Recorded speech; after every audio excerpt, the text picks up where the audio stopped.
anunciou, o tema da nossa palestra é Inteligência Emocional e Saúde Mental. E nisso está envolvida várias coisas estão envolvidas nesse tema. E a primeira delas são os pensamentos. Eu imagino que muitos de vocês, ou talvez todos, tenham a vontade de mudar, o desejo de mudar algum resultado da sua vida, em alguma área. Pode ser na saúde, na estética, pode ser no relacionamento, na família, alguma coisa que na sua vida você gostaria que fosse diferente, que poderia melhorar, algum resultado. Só que a gente esquece que os resultados, eles são apenas o reflexo de uma coisa que começa no pensamento. O resultado, como diria o próprio nome diz, ele é resultado de alguma coisa que começa no pensamento. Absolutamente tudo neste mundo começa primeiro no pensamento. Essa sala que a gente está hoje, ela foi pensada, ela foi projetada por alguém. As cadeiras que vocês estão sentados foi projetada, foi pensada. Então, antes de existir no campo físico e material, existiu no pensamento de alguém. O pensamento é o primeiro gatilho que leva aos resultados que você tem na sua vida hoje. Então, se você quer mudar os seus resultados, você precisa primeiro observar os seus pensamentos. Eu quero que vocês façam um exame de consciência no seguinte sentido. Se vocês continuarem alimentando os mesmos pensamentos que vocês têm hoje, vocês acreditam que vão estar aonde daqui a 5 anos? Como vai estar a sua vida daqui a 5 anos? Será que você vai ter implementado as mudanças que você deseja na sua vida com os mesmos pensamentos? Agora eu faço outra pergunta. Para que você tenha essas mudanças, por exemplo, quero melhorar meu relacionamento amoroso, quero mudar de carreira, ou melhorar a minha carreira, subir na minha carreira, quero me relacionar melhor com a minha família, quero melhorar o meu corpo físico, a minha saúde que está precisando. Para que você consiga isso, quais pensamentos você precisa nutrir hoje na sua vida para que daqui a 5 anos, por exemplo, você tenha esses resultados? Vocês já pararam para pensar? Porque é um ciclo. A nossa mente, ela funciona dessa forma. Através de um pensamento que você associa a algo que você já tem ali. Então você recebe um estímulo externo. Você vê uma pessoa. E aí você vai buscar as referências que você tem dentro da sua mente já para dar um significado para aquela pessoa. Você pode gostar, pode não gostar, pode ir com a cara dela ou não ir, mas tudo isso tem a ver com o que você já tem ali de referência. E aí aquele pensamento dispara aquele significado que pode disparar uma emoção ou não. Porque, por exemplo, se eu decidir apertar o botão ali do computador, eu não estou acessando nenhuma emoção. É só uma ação. Mas se, por exemplo, alguém me chama a atenção, aqui no trabalho, às vezes algum colega me chama a atenção, fala alguma coisa que eu não gosto, imediatamente eu vou acessar uma emoção, que provavelmente vai ser a raiva. Então, começa no pensamento, pode disparar uma emoção ou não, e aí você toma uma decisão. E essa decisão, isso tudo acontece em milésimos de segundos. E essa decisão leva você a uma ação. Ações repetitivas geram comportamento. Então você tem tipo de comportamento. Esse tipo de comportamento gera as experiências que você tem na sua vida, que você atrai para você. E aí sim, as experiências que você tem geram os seus resultados. Um conjunto de pensamentos repetidos formam uma crença. Crenças, senso de verdade. Tudo aquilo que você acredita sobre você mesmo, sobre as pessoas, sobre as circunstâncias. Um conjunto de crenças gera uma mentalidade. O que eu estou querendo dizer com tudo isso? Se você quer mudar os resultados da sua vida hoje, em alguma área, você precisa mudar a sua mentalidade. E como que você faz isso? Principalmente através do autoconhecimento. Você precisa se conhecer, desenvolver um eu observador. Eu quero saber aqui, alguém aqui tem o hábito de observar os próprios pensamentos?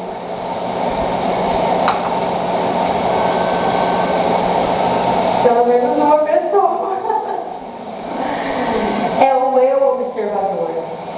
Porque aquele que faz, aquele que executa, é o nosso automático.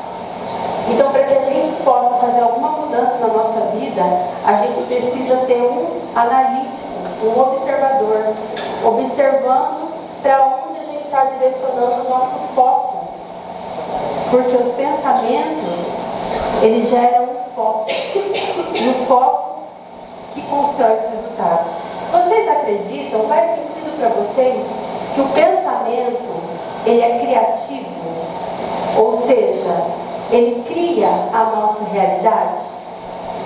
Às vezes é difícil para a gente encarar isso e entender que os resultados bons ou ruins que a gente tem na nossa vida, na verdade é a gente que está criando, porque a gente está direcionando o nosso foco. Nós temos o poder de criar a nossa realidade. Então, se você quer mudar, você precisa observar isso. Olha só que interessante. Nós temos de 60 a 70 mil pensamentos por dia. Só que 90% deles são os mesmos do dia anterior. Então, o que a gente está fazendo? Criando mais do mesmo. Só repetindo, repetindo, repetindo. A gente precisa disso. Porque a gente precisa saber onde a gente mora, saber quem são os nossos familiares, olhar no espelho e se reconhecer. Então, todos esses são pensamentos repetitivos.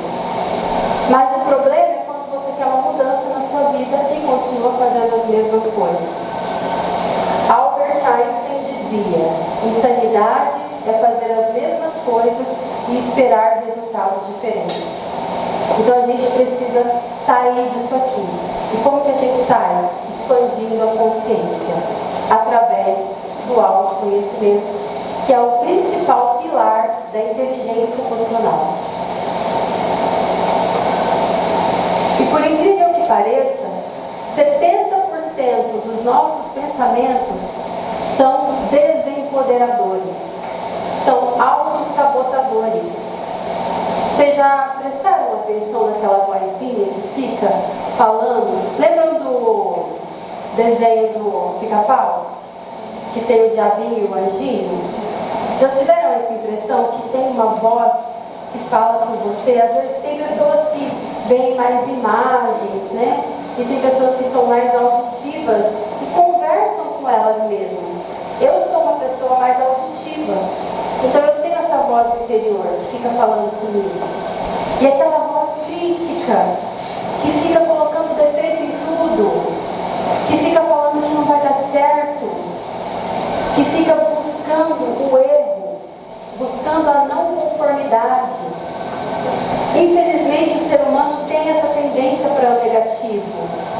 E eu acredito que isso é uma questão de autossobrevivência. Porque pensa quando a gente morava lá nas cavernas. A gente vivia em constante perigo, em constante estado de alerta. A gente era presa. O ser humano, ele é biologicamente inferior, muito inferior aos outros animais. Ele não tem presa, ele não tem garra, ele não tem muitos pelos para se proteger. Então a gente é frágil. Quando a gente morava lá na floresta, nossos antepassados, A gente precisava ficar em constante estado de alerta. Mas só que hoje a gente não vive mais na floresta. Só que a nossa mente funciona exatamente da mesma forma. Nunca na história da humanidade, tem um político que fala assim, né? Nunca na história da humanidade o ser humano teve tanto conforto, tanta comodidade, tanta facilidade e criou tantos monstros mentais, monstros imaginários, que existem apenas na nossa cabeça, perigos que não são reais, que não são verdadeiros. E a pandemia potencializou isso. Tem uma pesquisa que fala que os transtornos mentais, problemas mentais, a saúde mental do brasileiro, ela piorou em torno de 53% depois da pandemia. Por quê? A gente nunca esteve tão movido pelo medo. Medo do contágio, medo da perda dos familiares, do isolamento social, dos problemas financeiros que a pandemia gerou. Todos nós fomos impactados de alguma forma por essa pandemia. E o nosso psicológico, principalmente. Então, o medo, ele é uma emoção muito importante para o ser humano. Através do medo, a gente sobrevive, a gente preserva a nossa sobrevivência e a sobrevivência da nossa espécie. A gente precisa dele para nos proteger. Só que o problema é quando a gente começa a ter um medo generalizado. Por exemplo, um medo de falar em público, que 2/3 da população mundial sofre de glossofobia, que é o medo de falar em público. Mas existe algum perigo real nisso? O perigo não é real, ele é imaginário. É o medo do julgamento, é o medo da exposição, é o medo da crítica. São vários medos. E o medo, ele nos protege, mas ele também nos paralisa. Ele nos impede de fazer muitas coisas que a gente quer na nossa vida. E é disso que a gente vai falar. Como que esse medo pode atingir a sua vida em vários níveis. Quem aqui se considera uma pessoa ansiosa? Bastante gente. Gente, o Brasil é líder mundial em ansiedade. 10% da população brasileira sofre desse transtorno. Isso significa em torno de 20 milhões de pessoas que sofrem de vários sintomas da ansiedade, como por exemplo, insônia, enxaqueca, queda de cabelos, dores musculares, dores no estômago, vários problemas psicossomáticos que a ansiedade gera. E não é só isso. A ansiedade, ela coloca o nosso corpo num estado de estresse. O que é isso? O que é o estresse? O estresse é um estado de alerta.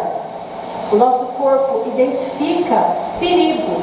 Esse perigo pode existir ou não. E o que acontece? Muitas vezes, taquicardia, sudorese, tremor, falta de ar, o sangue vai para as extremidades. Tudo isso acontece muitas vezes, a gente nem percebe quando a gente está com o nosso corpo estressado. O que o nosso corpo está fazendo naquele momento? Está nos preparando para lutar ou fugir. Então existe uma descarga de adrenalina, cortisol, noradrenalina, que prepara esse nosso corpo para lutar ou fugir. Só que o problema é que o estresse, quando ele é sentido repetidamente, ele pode ocasionar doenças. Inclusive, ele derruba o nosso sistema imunológico. Invistam em autoconhecimento. Invistam em vocês. Percebam como anda o seu seu mundo interior?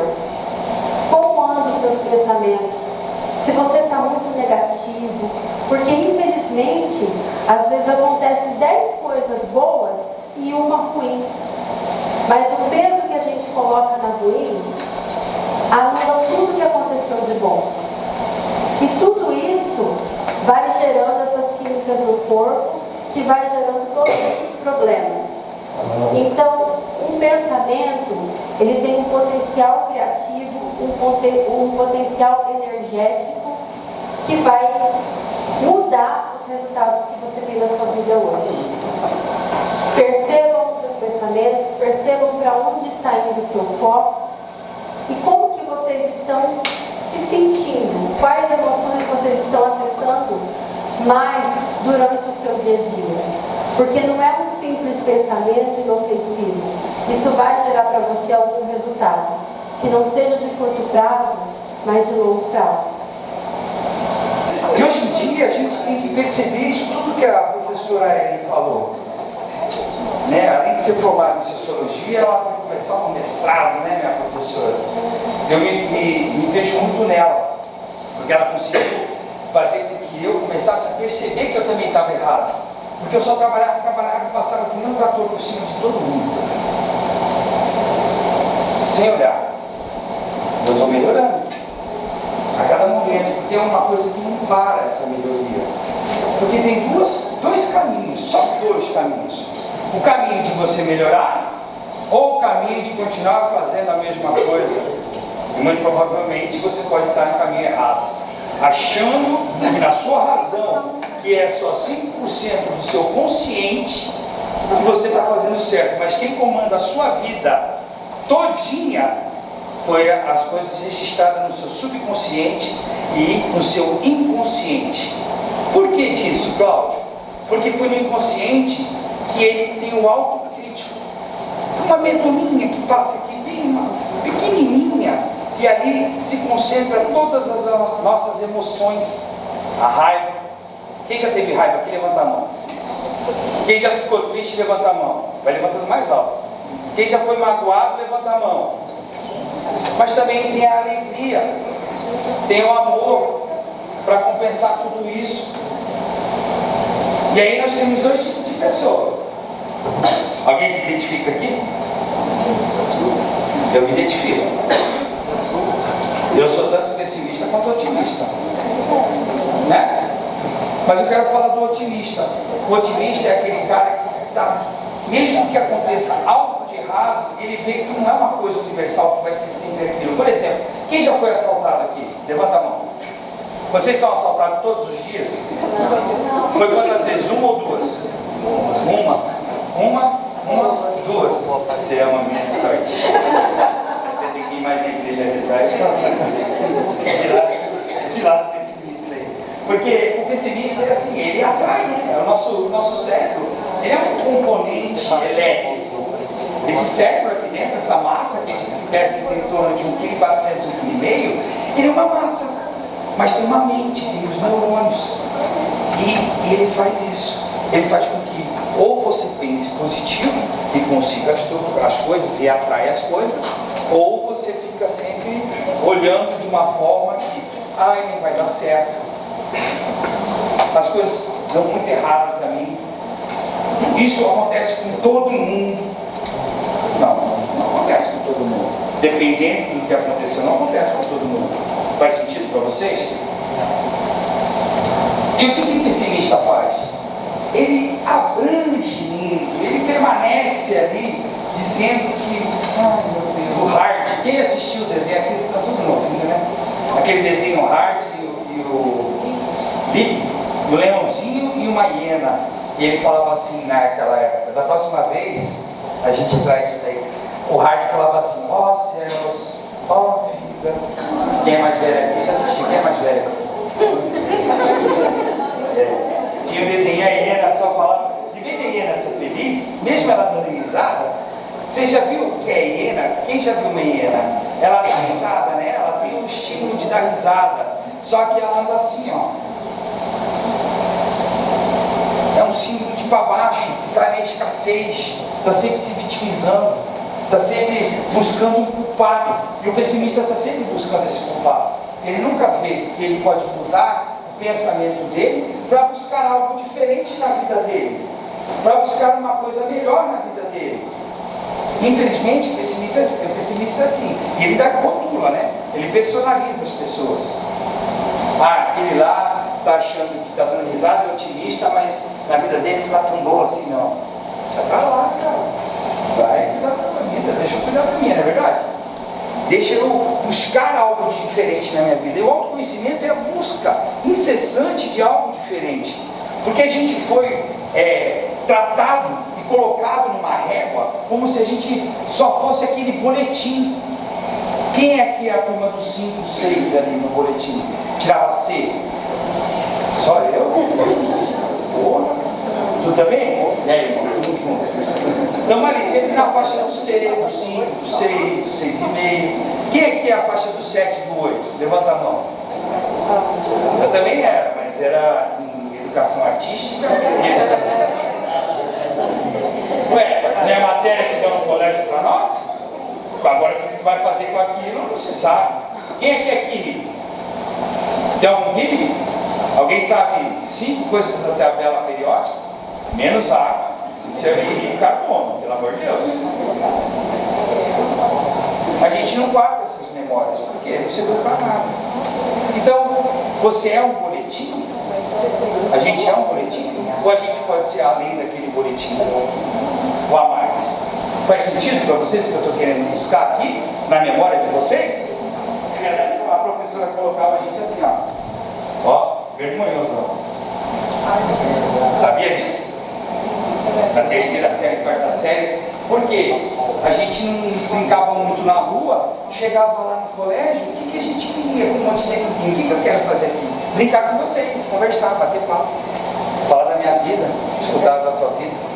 E o professor não entendia isso, ele tinha que ser uma coisa categórica. Vamos, faz. Então temos que ser assim, vai estudar a tabela periódica. Não vai, não entra. Tem pessoas que entram e tem pessoas que não vão entrar. E aí se forma todo um cérebro, forma toda uma mente que repete os padrões que foram colocados na gente. E a gente acha que aqueles padrões são o correto. E aí vem num estudo, já há muito tempo atrás, lá na época da Bíblia, que a Bíblia é o principal estudo para tudo que está acontecendo agora, que ocultaram muita coisa para nós, que tem uma inteligência dentro de você, que é você que tem o poder. O poder de levantar da cama e falar, 5 horas da manhã eu vou para a academia, 6 horas da manhã. O poder de falar, agora eu vou descansar. O poder de comer o que você quiser. O poder de estudar o que você quiser. O poder de ler quantos livros você quer. É alguém que vai ler para você os livros? Não, isso é o controle da inteligência emocional. É você saber que você tem o poder de mudar as suas emoções. E o que acontece? Enquanto o pessimista vê dificuldade nas oportunidades, o otimista vê a oportunidade na dificuldade. Quando eu estou com mais dificuldade, eu, Cláudio, estudante, quando eu tenho mais dificuldade, eu paro, penso, analiso e vou para cima. Isso não é de agora, eu tenho 53 anos, apesar que eu tenho essa cutis aqui de uns 42, você falou que ele tinha 42, né? Mas você dele falou que eu tinha outro, parece que uns 42, como é teu nome? Reginaldo. Eu tenho 53. Então o que acontece? Eu nunca desisti. Porque se eu tenho uma jornada a cumprir aqui, e eu posso fazer diferença para mim, para as pessoas que eu mais amo, que estão em volta de mim, e para a sociedade, eu vou buscar isso. Porque primeiro a gente quer fazer a diferença para nós, né? Queremos conquistar. E isso vai atingir as pessoas que estão em volta da gente. É isso que acontece. Enquanto o pessimista fica vendo coisas ruins, o otimista vai em busca de algo diferente. Eu não estou tão legal, então eu vou estudar mais, eu vou ver outras situações, vou entender mais o que o outro pensa para que eu possa lidar com isso, com essa transformação que está acontecendo. Muita coisa vai acontecer depois desse boom digital que deu. até 2035, daqui a 10 anos, né? Vamos colocar 10 anos, 12 anos aí, muita coisa. Uma das principais coisas, gente, vocês estão aqui, eu quero que vocês anotem aí. Metade da população mundial vai estar com alguma síndrome ou pânico, depressão, ansiedade profunda, queda de cabelo, comer as unhas inteiras da mão, eu não sei se alguém come as unhas da mão, nervoso ou fica se cortando. A gente tem um Instituto de Desenvolvimento Humano aqui na Alves Martins, tem 200 metros quadrados, tem uma sala assim também, mas tem bastante luz em cima. Quem puder depois entrar no institutoiluminar.com.br, lá tem vários depoimentos falando de pessoas que passaram pelo processo, que é um processo que você não pega, não é racional, não é um caderno, se me dá licença, se me permite, não é um caderno que você pega, que você vai comprar um iPhone, é uma coisa mental, de reprogramação mental, de você reprogramar sua mente para você conquistar as coisas para você, não é para mim não. Eu só estou lá como um mentor que vai te ajudar a fazer com que você tenha percepção do caminho que você quer seguir, não o meu caminho. E os 5 pilares da inteligência emocional. Autoconhecimento. A palavra já diz e abrange muita coisa. Eu preciso me conhecer. Então, não é autoconhecimento externo, é autoconhecimento interno. E tem um exercício muito prático para fazer isso. Quem quiser anotar, anota aí no celular, anota aí. Você chega em casa todos os dias e escreve num caderneta, escreve no celular, quais foram aquelas emoções que você teve durante o dia. Aquelas 5 principais emoções. Pô, passei raiva. O que fez eu passar raiva? Qual foi o pensamento que eu poderia ter tido diferente na minha vida para não passar raiva, por exemplo? Por que eu fiquei triste? Porque alguém veio falar alguma coisa que me incomodou. E o que está me incomodando? Isso é real? É verdadeiro o que eu escutei daquela pessoa? Faz referência à minha pessoa? Ou à mentalidade dela, o pensamento dela? Porque às vezes tu fica ofendido com alguma coisinha que aconteça, mas às vezes não faz parte de você. Faz sentido? Levanta a mão aí todo mundo, se faz sentido o que eu estou falando. Muitas vezes a gente escuta coisa dos outros, mas não faz parte de você.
Nenhum problema pode ser resolvido com o mesmo nível de consciência que o criou. O que quer dizer isso?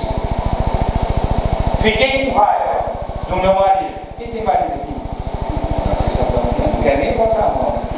Ninguém marido. Você ficou com raiva do marido. Brigou com o marido. Adianta continuar discutindo ou tem que dar um tempo, ter consciência do que aconteceu para voltar à conversa? Faz sentido? A gente precisa desse tempo. E continua. Aquelas as autoemoções, que é o autoconhecimento, o autogerenciamento das emoções, são internos. E esses dois são externos. Empatia, quem sabe o que é empatia? Aqui levanta a mão. Empatia é entender os processos do outro, escutar o que o outro sente, para entender o que você pode fazer. Tem empatia, se colocar no lugar do outro. Por que o cara fechou de manhã você? Às vezes ele poderia ter ido para o hospital, estava correndo, mas no nosso julgamento, no nosso crítico, não. Ele é um, né? Ou às vezes ele poderia estar correndo por causa que ele está atrasado para levar o filho no colégio. Nada justifica para nós, né? A gente quer o espaço inteiro para a gente andar de carro. É assim que funciona. A gente sempre está olhando para nós. E aí vem alguém te fecha, mas a gente não sabe realmente a razão do que está acontecendo no outro carro. Às vezes o cara está ali brigando com a mulher, te fechou aqui com o carro. Ou às vezes não, ele também está no movimento dele de ser o egoísta da história, né? Não está nem aí para quem está ali na pista, fica para lá e para cá. Quando a gente tem autoconhecimento, a gente começa a entender isso aí. Eu sei que é difícil, mas é um processo que tem que ser mudado dentro da nossa programação, da nossa mente. E bons relacionamentos. Com empatia, quando você começa a escutar os outros, parece que a pessoa vira mais teu amigo. Agora, quando você não escuta, a pessoa fica assim, sem um porto para encostar, não tem uma conversa sadia. Faz sentido? Então, bons relacionamentos se constrói você escutando o que a pessoa está dizendo, você ajudando essa pessoa para mudar. Por exemplo, no próprio trabalho, isso aqui está tudo relacionado com o profissional, no próprio trabalho. Quantas vezes você para ajudar o próximo que tem um problema num processo fiscal, num processo de conta aí para vocês, um processo lá de negócio de si. Esse é o poder do foco. Esse é o poder do foco. O poder do foco é como se fosse, sabe aquele... alguém fez aquela pesquisa, aquela negócio de ciências, né? Que pegava a lupa e colocava no sol para queimar o papel. Todo mundo fez essa brincadeira de pegar a lupa, colocar no sol e queimar o papel. Quem não fez, vai ser bom. Isso é foco.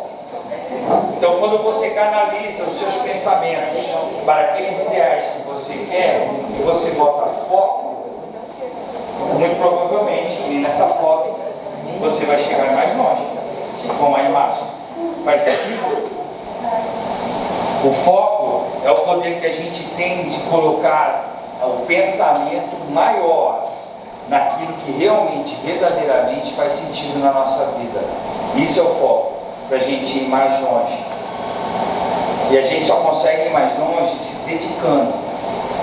Se dedicando, se dedicando, se dedicando. Tendo foco em quem? Na minha vida. Quando eu tenho foco na minha vida, eu consigo ir mais longe. Agora, se eu ficar desfocado, olhando para o externo, olhando para o celular, por exemplo, eu também olho, não sou filho de Deus, sou filho de Deus, você está perdendo tempo de não ter um foco, um propósito, uma missão mais adequada para você. Faz sentido? E aí, 10 formas para ser feliz, para buscar mais congruência, tanto na parte mental quanto na parte física. Estão lá, demarcadas. Fique com a sua família e amigos. Valorize isso. Tente morar o mais perto do teu trabalho para o cara não te fechar. É uma conquista. Contato com a natureza. Contato com a natureza é qualquer coisa que você vai fazer, por exemplo, que você curte de dar um rolê lá, ficar lá de boa, parar para respirar um pouco, observar aquele terreno, aquela mata, é muito bom. É bom internamente para vocês. Para nós, para mim, faz muito sentido. Dormir mais, eu não consigo, porque é muita tarefa, então eu estou dormindo pouco. Eu preciso melhorar isso. Fazer exercício, eu faço Muay Thai e faço musculação. Eu praticar o sorriso, esse é o seu campeão. Isso aí é difícil de vencer de mim, porque eu acordo sorrindo, eu estou sempre sorrindo, apesar de falar assim meio grosso, é por causa da voz, porque eu fumei 20 anos da minha vida, eu fumei cigarro, até os 45, quando eu comecei a me desenvolver e entender que o autoconhecimento poderia fazer diferença na minha vida. Então eu consegui parar de fumar, e também para dar exemplo dos meus filhos, para o Davi, que tem 11 anos, e para a Júlia, que está aí no fundo, fazendo a filmagem aí, tem 18 anos, vai fazer 19 mês que vem. Ajudar os outros eu já falei, vocês têm que ajudar os outros, tanto aqui dentro quanto fora. Praticar a gratidão, aqui eu quero parar e convidar vocês a fazer mais um exercício. Anote aí, o que a gente está entregando aqui para vocês é muito importante, gente, é muito importante. Existe a psicologia positiva, que não é só a psicologia normal, é a psicologia positiva. Ela vem em torno de 2000, ela se fundou mais ou menos em 2000 em Harvard. O que ela fala? Ela fala para você fazer um diário de gratidão. Alguém que já faz diário de gratidão? Levanta a mão. Olha lá, temos duas pessoas maravilhosas. O que é o diário de gratidão? É escrever todas as noites 3 coisas que você agradece na sua vida. A gente não faz isso, a gente não pratica isso. E não praticando o amor com a gente mesmo, e que as coisas que aconteçam na nossa vida, não vai acontecer na tua vida se você não fizer na prática para você. Se você não se amar. Eu agradeço minha família por ter existido, eu agradeço o meu trabalho, eu agradeço ao vizinho que cuidou do meu cachorro, que aconteceu alguma coisa. Alguma coisa acontece na sua vida, acontece na minha vida todos os dias, e eu paro para agradecer. Agradeça da melhor forma possível, se é Deus, Buda, você, se você é ateu, não importa, só agradeça, tenha gratidão pela vida, pelo ar que respira. Imagina, eu agora vou convidar qualquer um aqui dessa sala, eu vou dar 50 mil reais, quem quer 50 mil reais, levanta a mão. Quer 50 mil? Os outros não levantaram porque são mentirosos. Tá? Quem levantou é mentiroso. Quem conseguir prender o ar por 10 minutos, eu vou dar 50 mil reais. 10 minutos contar no relógio. Quer alguém que quer desafiar esses 10 minutos? Prender o ar? Prender o ar. Sem respirar 10 minutos. Quer tentar ganhar 50 mil? Alguém quer? Então, a gente não dá valor no que a gente tem interno, mas a gente dá valor nos 50 mil que é externo, compreende? Então agradecer isso, agradecer até o ar que a gente respira. Planejar a viagem, quem vai viajar que levantar a mão. Aí você vira para mim e fala, mas Cláudio, como é que eu faço para planejar a viagem? Pague em 12 vezes, gente. Começa a pagar. O Cláudio só viajou assim a vida inteira. E aí meus parentes falam assim, cara, mas como é que tu consegue viajar? É porque eu estou pagando desde a pandemia. Às vezes aparece na promoção 18 vezes para pagar o mesmo valor. Eu falo aqui, ó, eu falo para ela, tu vou comprar. Nem que eu não vá, mas eu vou comprar. Aí eu pago 18 vezes. Ó, Terra Park aqui pertinho. Perto de Presidente Prudente. Quem já foi no Terra Park aqui? Eu já fui 10 vezes lá. As meninas passam, ó, de 2.100, hoje deve estar uns 2.100, está por 1.300 no feriado do Maringá, ou no outro final de semana comum, por 1.300, é tudo all inclusive. Quantas vezes? Em 10 parcelas, 130, eu vou pagar esse trem.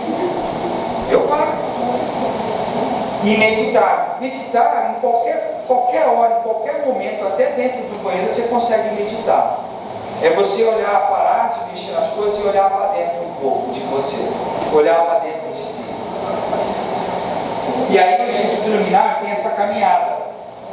São vários treinamentos. Aqui não é treinamento corporativo. Treinamento corporativo que a gente tem de liderança e comunicação, ele abrange mais ou menos 40 horas para se tornar pessoa altamente eficaz, pessoas de alta performance. São 40 horas de treinamento e a gente geralmente faz com equipe. E é um negócio maravilhoso. A transformação acontece. Total. Mas aqui é os treinamentos de alto impacto emocional, de vivências terapêuticas, de cura de crenças, de quebra de bloqueio, de quebra de indecisão, de força, de coragem, de ser o seu próprio protagonista do seu teatro, do seu filme, da sua vida. Não sentir medo, ter decisão.